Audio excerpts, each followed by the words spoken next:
Hi అండి. Hi big boss చూస్తున్నారా? చూస్తున్నామండి. ఓకే, ఫైనల్ వీక్ కదా, మరి ఎవరు విన్నర్ అయ్యే ఛాన్సెస్ ఉన్నాయి? తనుజ అండి. తనుజ. ఎందుకు తనుజ?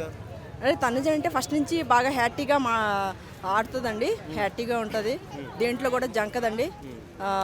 ఫస్ట్ ఆమె ముందు ఉంటుందండి. ఓకే, అంటే ప్రతి చిన్న విషయానికి అరవడం కానీ అవన్నీ ఉంటాయి కదా. అరవడం అంటే బిగ్ బాస్లో అరవకపోతే కిక్కే వేరండి. ఉండదండి. అందుకని చాలా మంది సెల్ఫిష్ అంటారు తనుజని. సెలబ్రేషన్ అంటే అందరికీ చాలా ఇష్టం అనేది తన ఉంటుందండి. కాకపోతే తను ప్రతి దీంట్లో కూడా వెనకాడదు, ముందుంటుంటారు తను. అందుకే తన సెల్ఫ్ కాన్ఫిడెన్స్ ఎక్కువ ఉన్నది కాబట్టి తను ప్రతి దీంట్లో విన్ అవుతుందండి. తను పక్కా వస్తుందండి. అంటే తనుజ కాకుండా ఇంకెవరు విన్నర్ అయితే బాగుంటుంది? తనుజ మీకు ఓకే, ఇంకొక సెకండ్ ఆప్షన్ ఎవరికి? నాకు ఎవరు లేరా? పవన్ కళ్యాణ్ కానీ, డిమాన్ పవన్.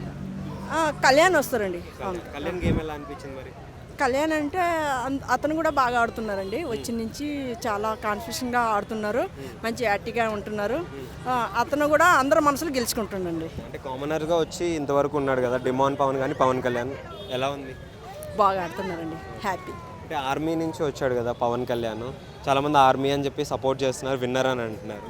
కానీ అతనికి అన్ని అవగాహనలు ఉంటాయండి. ప్రతి ఆటల్లో మాత్రం బాగా ఆడతారు కాబట్టి అతనికి అలవాటు ఉంది కాబట్టి ఆయన ముందు విన్నగా అవుతారని అనుకుంటున్నాము. కానీ తనుజ రావాలని కోరుకుంటున్నామండి. టాప్ 5 ఉన్నారు కదా, ఎవరికి ఏ ప్లేస్ ఇస్తారు మీరు? ఫస్ట్, సెకండ్, థర్డ్, ఫోర్త్ అలా? Tanuja, first, second, Pavan, third.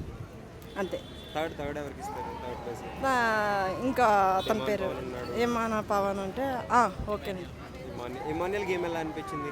ఏమని కూడా ఆడుతున్నారు కానీ చెప్పలేము. ఆటాపోటీగా ఉన్నారు కాబట్టి ఎవరు గెలుస్తారని చెప్పలేము. కానీ తనుజ వస్తుందని నాకు నమ్మకం ఉందండి. రైట్.